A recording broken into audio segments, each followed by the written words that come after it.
Hey guys, it's Sarah and I'm back with another super short movie review. So I recently watched the Grudge, the latest version of it, and I'm not entirely sure, but I think this is their attempt to sort of rebrand that whole franchise. Would not be surprised if they started working on other ones like Final Destination.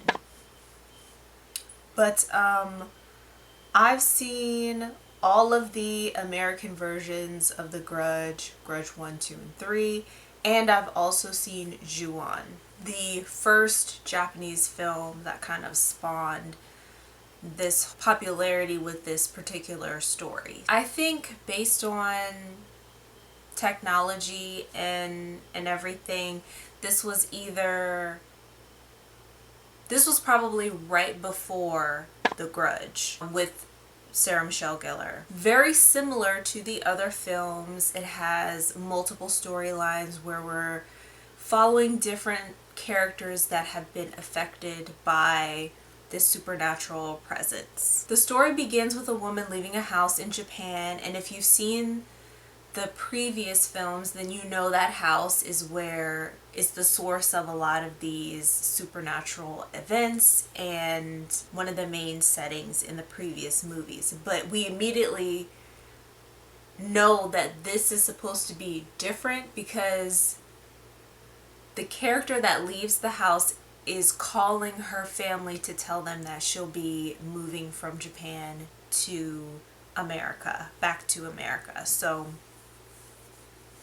we know that this is supposed to be different and we're moving out of Japan and we're coming back to America, and somehow this supernatural entity follows this person back to America, where it starts to have multiple effects on different people that they come into contact with and who come in contact with them.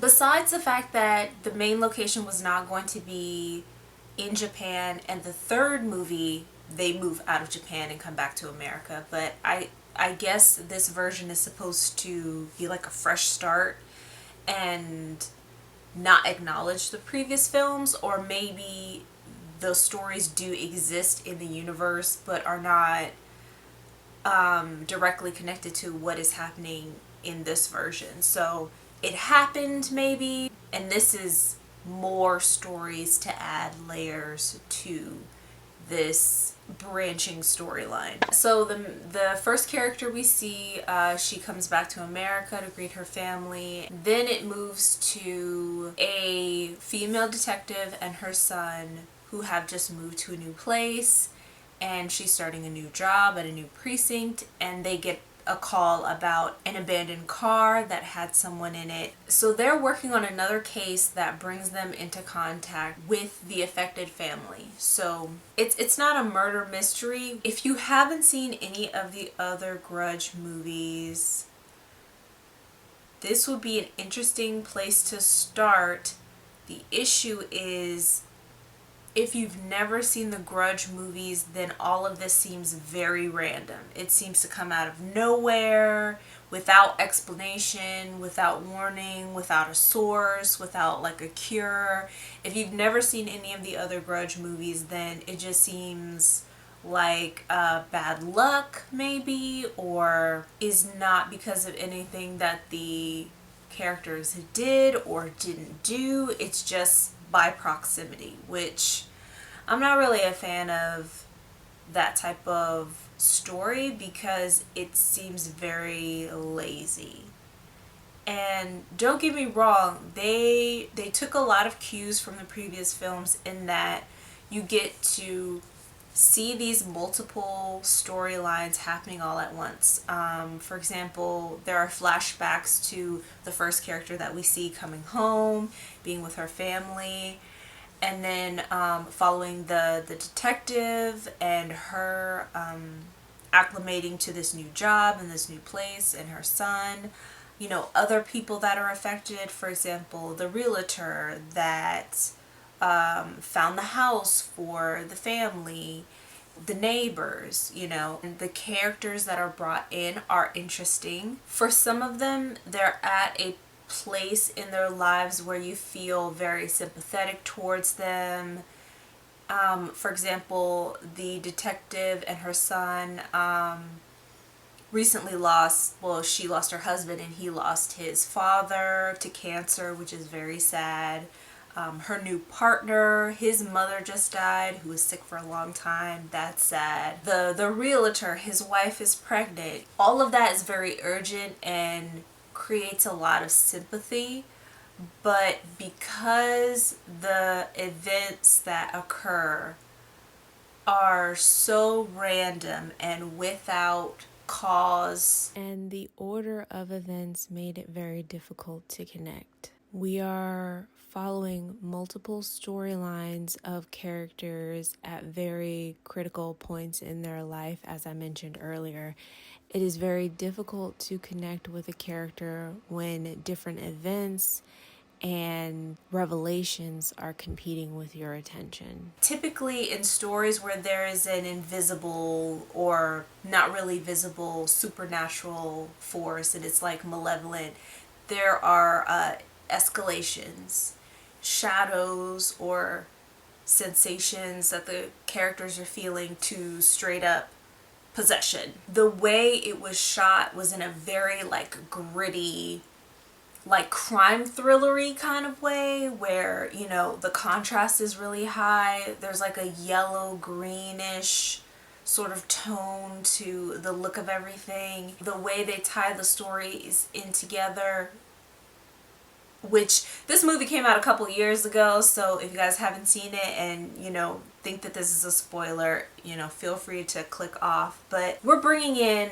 not time travel, but different dimensions of existence. We're bringing in elements that are way too complicated and are new to the storyline. People existing or experiencing events from the past and the future in one single location when there is nothing particularly significant about the location other than one of the characters traveled from one haunted house to their home.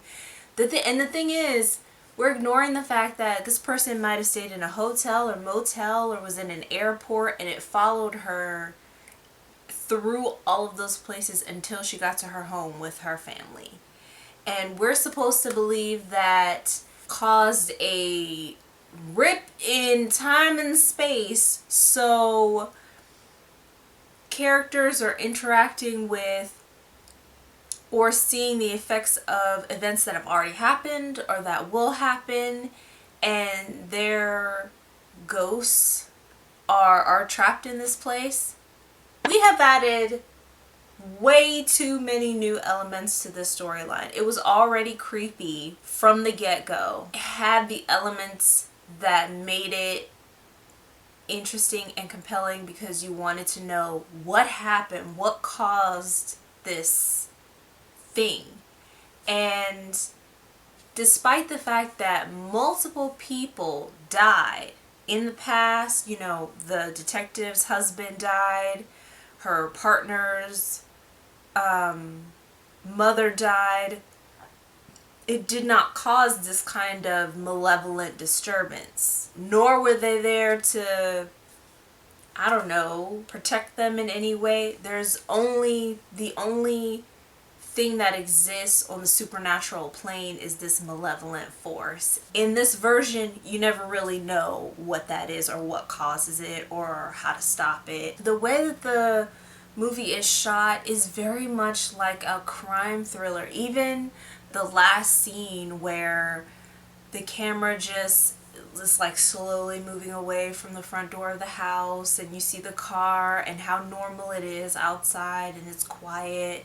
You can hear sprinklers, kids laughing, people moving around in the background, was really out of sync with the movie. It just didn't seem to quite gel to me. And there were some really good elements, like the characters in the story. There were some unexpected people that entered the storyline. I hung on because I was like, I wanted to know like what is going to happen to them. But overall, I would give this a 2 out of 5, guys. I'm so sorry. I mean, the cinematography looks great. It just didn't match with the tone of everything that was going on. Horror elements, the supernatural elements just seem to be like all jammed together. Not one of my favorites. If you guys are interested, go ahead and check out my blog, Eating Film. That's my movie blog where I have longer posts that go into more detail on www.eating-film.com.